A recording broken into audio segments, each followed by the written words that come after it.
അയ്യോ മതി മതി. ഇനി ഇരുന്നാലേ ആ നാറി വന്ന് കയറി ജോയ്ക്ക് ചുമ്മാ കുരുമുട്ടും. അളിയും വിട്ടേ. ആ പിന്നെ മറ്റോമാരെ സ്പിരിറ്റിന്റെ ബാക്കി തീർത്തിട്ടില്ലേ? ഓ തീർപ്പിച്ചോളാവേ, അളിയൻ ചെല്ലേ. ഓ ആ നാരി വരുമ്പോ പിടിച്ചിരുത്തി ഒരെണ്ണം ഒഴിച്ചോട്. ഞാനൊന്ന് പെടിപ്പിച്ചേച്ച് വരാം. അയ്യോ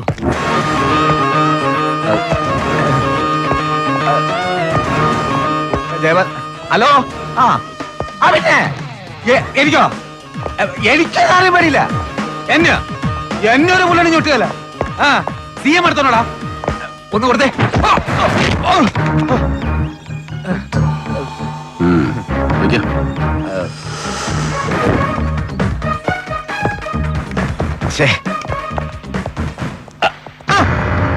ഹലോ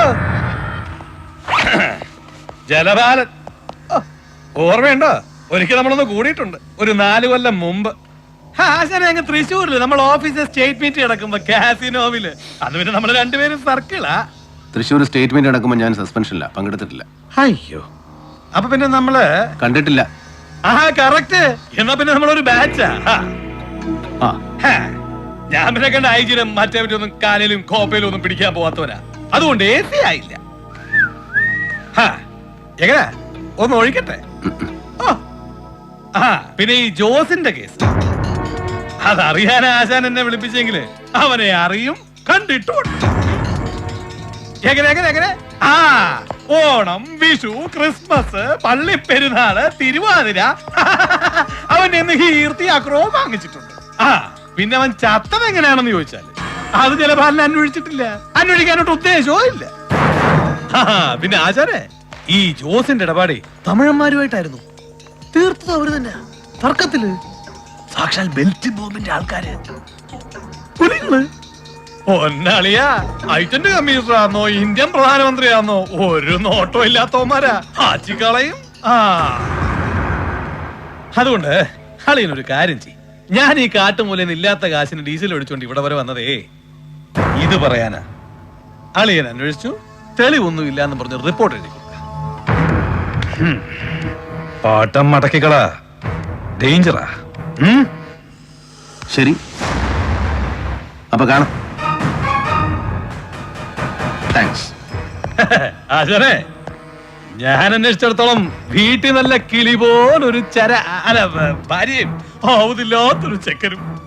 അളിയനീ വേണ്ടാത്ര കയറി ചോദിച്ചിട്ട് അവന്മാര് വല്ല വണ്ടി ഓടിച്ച് നെഞ്ചത്ത് കയറ്റി തീർത്ത് കളഞ്ഞാലേ പിന്നെ ഭാര്യയും കൊച്ചിനെയും പണിയാക്കല്ലേ പോലെ.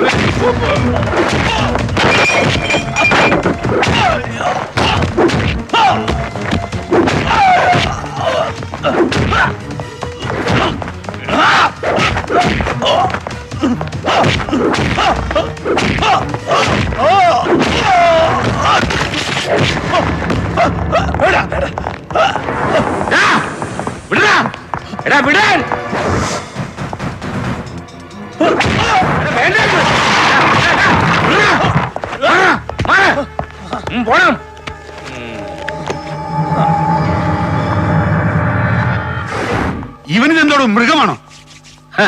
അല്ല, നരി. ഞാന് പെൻഷൻ പറ്റുന്ന കൊല്ലം പട്ടോളയിലെ AC ആയിട്ടിരിക്കുമ്പോ കമ്പ സിറ്റിയില് ഒരു റാക്ക് കച്ചവടക്കാരൻ, പട്ടുവല്ലും മോതിരം ഒക്കെ ഇട്ട് മധുരക്കാരൻ, ഒരു തേവര, ഒരു 6 അടി പൊക്കം, 300 തൂക്കം, അജാന ബാഹു, ഇങ്ങനെ തഞ്ചാവൂരെങ്ങാണ്ടുണ്ട് ഒരു ഡാൻസ് കളിക്കാരൻ. ഒരു അവിടെ പേരിൽ ഇങ്ങനെ 1ഉം 2ഉം പറഞ്ഞോ കൊടുക്കും.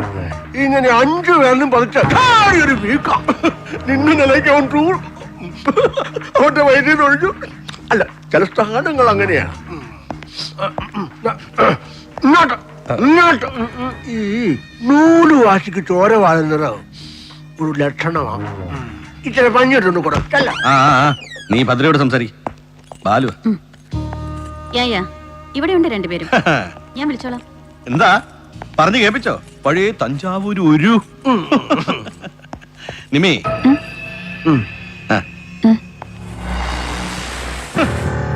നല്ല കയ്യൂക്ക്, നല്ല കായബലം, നല്ല ബുദ്ധി, നല്ല തണ്ടല്, നല്ല തന്തയ്ക്ക് പിറവി, ശത്രുസ്ഥാനത്ത് നിർത്താൻ പറ്റിയ വിത്തുഗുണമുണ്ട്. നരിക്ക്. നല്ല പേരും ഇഷ്ടമല്ലേ നരിയെ? ഏയ് അതല്ല കിട്ടിയിട്ടുണ്ട്. അല്ല, അത് ഞാൻ പിന്നെ നമുക്ക് ഈ കണ്ട നാറുകാട്ടൊന്ന് സ്ട്രീറ്റിൽ കിടന്ന് ഫൈറ്റ് വേണ്ടല്ലോ എന്ന് വെച്ചിട്ടാ. അത് അന്തസ്. ആ, അതെ. നിന്റെ തന്ത വലിയ മൈസ്ട്രേറ്റ് ആയിരുന്നല്ലോ. മാന്യത കാണിക്കാം. മരിച്ചു കിടക്കുമ്പോ ജോസിന്റെ ഭാര്യ വത്സമ്മ. അതെ. ജോസുമായിട്ടുള്ള നമ്മുടെ ഇടപാടുകളിൽ വത്സമ്മയ്ക്ക് നേരിട്ട് അറിയാമെന്ന് പറയാൻ അതൊരൊറ്റയാൾ മാത്രമാണ്, അപ്പിച്ചായി. ഒരിക്കലും ഉപദ്രവിച്ചിട്ടുണ്ട് അവളെ. അതൊരുപാട് കൊല്ലം മുമ്പാ ജോസ് അവളെ കെട്ടിക്കൊണ്ട് വന്ന കാലത്ത്. വന്ന കാലത്തല്ല, വന്ന അന്ന്, ആ ദിവസം. വത്സമ്മ മത്സമ ഒന്നും പറയല, ഒരാളുടെ പേരും പറയല. ഇവൻ നേരിട്ട് എന്ന് പഠിപ്പിച്ചിട്ടുണ്ട്. എന്തെങ്കിലും ഒന്ന് പറഞ്ഞു പോയാല് പിന്നെ അവളുടെ കൺമുമ്പിൽ ഇട്ട പെമ്പിള്ളേരെ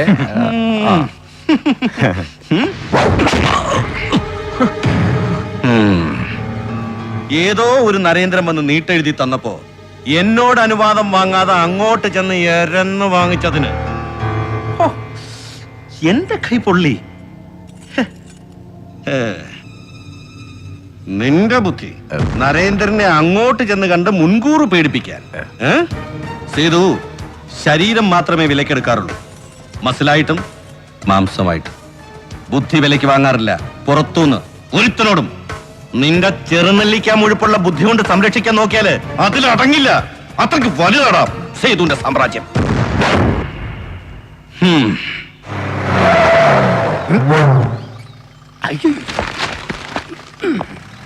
എന്നല്ലേ താച്ച? അയ്യ, ഞാൻ രാജാക്കാട്ട് ചെല്ലപ്പ. ആരെ? രാജാക്കാട്ട് Chellappa.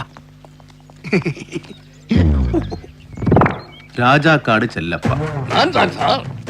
X member of panchayat Rajakkad Idukki. ഞാൻ താൻ sir. Taxi drivers welfare cooperative Rajakkad. ഞാൻ താൻ സാർ. പ്രസിഡന്റ് തിരൈപ്പട ഫാൻസ് കൂട്ടണി. ഞാൻ താൻ സാർ. എല്ലാമേ ഞാൻ താൻ. സാർ, ഇതേതാണോ ഈ സാധനം? ഇങ്ങോട്ട് മാറിക്കണോ സാർ? ഇതാ ജോസിന്റെ ഭാര്യയും കൊച്ചുങ്ങളെയും കൂട്ടിക്കൊണ്ട് വന്ന ആളാ വാ. സാർ. ഇദ്ദേഹം ഫോൺ എടുക്കുന്നില്ല എന്ന് പറഞ്ഞ് വീട്ടിൽ നിന്ന് ഉച്ചയ്ക്ക് ഉണ്ണാൻ ചെല്ലുവന്നു. ഇല്ല. വേണം. ഇരിക്കാൻ പറയായിരുന്നില്ലടാ. സർ പറഞ്ഞതാണ്. ഇരിക്കേ. വേണ്ട സർ, ഞങ്ങൾ ഇവിടെ നിന്നോളാം.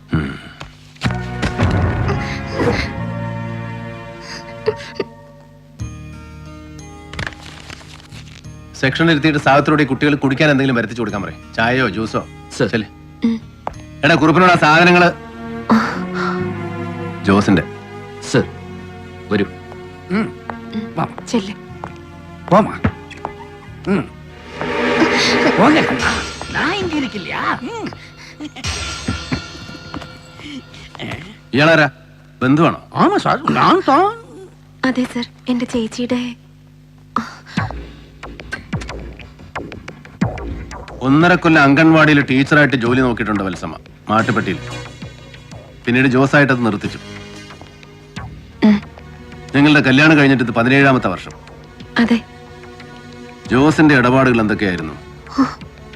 അറിയാമായിരുന്നോ വത്സമ്മയ്ക്ക്? ആദ്യമൊന്നും എനിക്ക് അറിയത്തില്ലായിരുന്നു സർ. പിന്നെയാ. പിന്നെ അറിഞ്ഞപ്പോ വേണ്ടാന്ന് ഒരുപാട് പറഞ്ഞു നോക്കിയിട്ടുണ്ട് സർ. ആരൊക്കെയായിട്ടായിരുന്നു ഇടപാടുകൾ അറിയാമോ? ഇല്ല.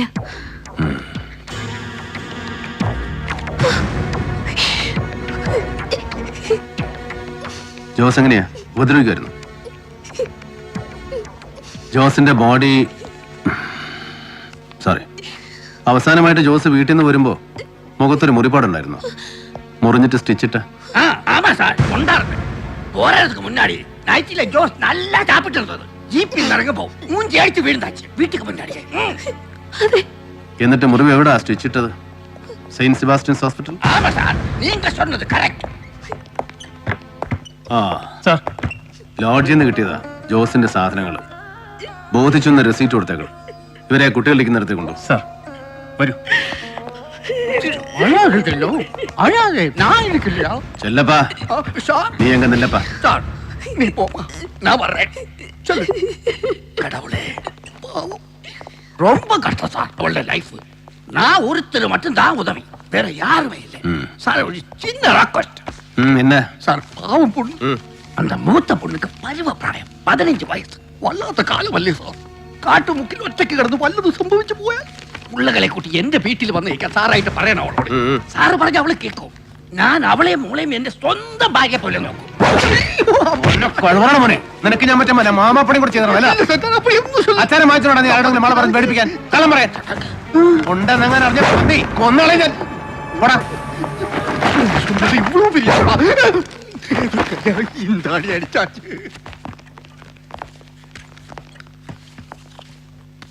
രാജാക്കാട് ചെല്ലപ്പ ഒരു തോക്കെടുത്ത് നെഞ്ചത്തോട് കുത്തിയ പേടിക്കൊന്ന് നോക്കിയതാ. പുറമേ കാണുന്നതിനല്ല, പോഴനല്ല, ട്രെയിൽഹൈം. സർ. ഹലോ, ഒന്ന് ഹോൾഡ് ചെയ്തോണേ. ഇതാ കൊടുക്കാം. മുസ്തഫ ഉറങ്ങിപ്പോയി, ഒന്ന് എടുത്തോ.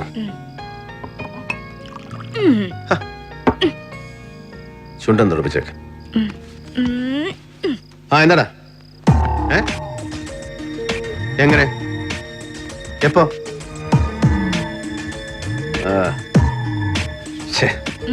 എന്ത് പറ്റി? മറ്റോ മിസ്സായി മുസ്തഫയുടെ കയ്യിൽ നിന്ന്. ആര്? ചെല്ലപ്പ. അവനെ കണ്ടാലറിയാം അവന്റെ ബോഡി ലാംഗ്വേജ്, ഹിസ്ട്രിയോണിക്സ്. പക്കാ ക്രിമിനൽ ആണ് അവൻ. എന്നാ പിന്നെ വിട്ട എന്തിനാ? കസ്റ്റഡിയിൽ എടുത്തുകൂടായിരുന്നോ നരിക്ക്? ഏയ്, സൂചനകളേ ഉള്ളൂ, അല്ലെങ്കിൽ വെറും തോന്നലുകൾ, അല്ലെങ്കിൽ രണ്ടും. കസ്റ്റഡിയിൽ എടുക്കാൻ അത് പോരാ, കൂത്തി നിക്കലടി കഴുതേ. പേടിയുണ്ടോ നരിക്ക്? ജോസിന്റെ ഭാര്യയുടെ കണ്ണുകളിൽ ഞാൻ കണ്ട പേടി, ഇറ്റ് വാസ് സോ ഇന്റൻസ്. ആരോ പേടിപ്പിച്ചിട്ടുണ്ട് അവരെ. ചോദിച്ചില്ലേ? No, she couldn't take it. അവരെന്തോ ഉറക്കാൻ ടെൻഷനല്ലേ നരിക്ക്?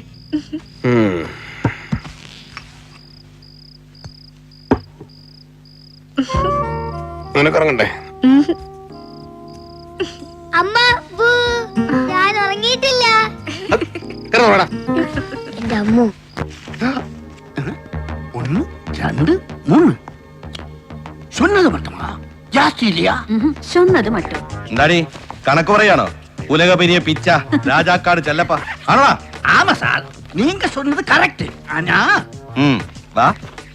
All right. എങ്ങനെ ഉണ്ടായിരുന്നടാ നരി? ரொம்ப கட்டிக்காரன் சார். ஆஹா. பெரிய கேரக்டர் அவரு. കാര്യം പറയടാ. ஆமா சார், അവൻ തോക്കെടുത്ത് ഇങ്ങനെ വെച്ചു പേടിപ്പിക്കാൻ നോക്കി. പേടിച്ചു കൊടുത്തു. അവൻ വിശ്വസിച്ചോ അവള് പറഞ്ഞതല്ല? ആമാ സാർ, ഇനി അവള് കള്ളം പറഞ്ഞാന്ന് സംശയം തോന്നിയാലും അത് ഞാൻ പറയിപ്പിച്ചാന്ന് തോന്നും അവന്. അങ്ങനെ ചെയ്തിട്ടുണ്ട്. വേറെ ഒന്നും സംശയം തോന്നത്തില്ല. നിന്നെ ആരടാ ഫോളോ ചെയ്തെന്ന് പറഞ്ഞത്? അത് ചൊന്നാ സിദ്ധമായ കാമഡി സിറ്റുവേഷൻ സാർ. കാര്യം പറയടാ.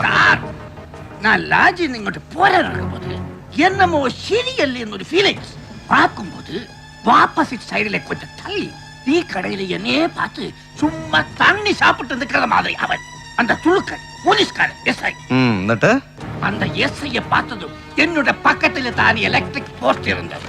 இந்த பியூஸை எடுத்தாச்சு. வீட்டுல அப்படியே கரண்ட் போச்சு. ஃபுல் டார்க்கன்ஸ். அப்படித்தான் நான் அங்கே இருந்து தப்பிச்சு விட்டதும். പൊയ്ക്കോ. சரி சார். சார் சொன்னது மட்டும் വാ. போயிட்டு வர்றேன் சார்.